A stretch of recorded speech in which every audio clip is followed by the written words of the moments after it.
En fait, on a un espace qu'on appelle l'espace culturel, qui pour moi est l'un des plus beaux endroits de l'hôtel, avec les pierres apparentes de l'époque. Et justement, on a l'exposition d'un morceau de mosaïque qui date de l'époque de l'Empire romain. Si vous êtes scandinave, vous pouvez vous baigner en décembre et en janvier sans aucun problème. Si vous êtes marseillais, c'est vraiment si la température elle est à 25 minimum. Moi personnellement, je me baigne à partir du mois de mai. Ça peut aller jusqu'à septembre, facile. Ça peut pousser jusqu'au mois d'octobre.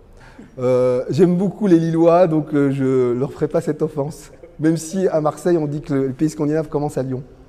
Ça peut sortir à tout moment. Mais c'est ça, en fait, c'est la convivialité et la spontanéité, en fait, qui veut ça. Donc, et encore, je trouve que j'ai qu'une triplette, il faudrait que j'en ai plus. Alors, bonne question. Depuis que je suis arrivé ici, notre chef barman m'a fait découvrir le pastis artisanal. Et c'est pas pareil. Justement, il y a un autre cocktail des 10 ans qu'il a fait à base de pastis artisanal, litchi, citron, champagne. Un mélange assez improbable, mais c'est un chef barman qui est extrêmement créatif. Et en fait, quand on ose goûter ce genre de choses, la surprise est assez est là et c'est très bon. Moi, j'adore la mer.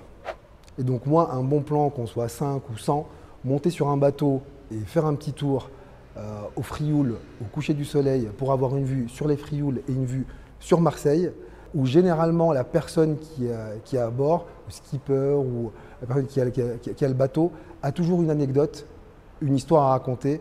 Et entre les images qu'on a, le son des mouettes autour et la petite histoire qu'on nous raconte, quelque chose de très simple, avec un verre à la main, je trouve que ça vaut tout le luxe du monde.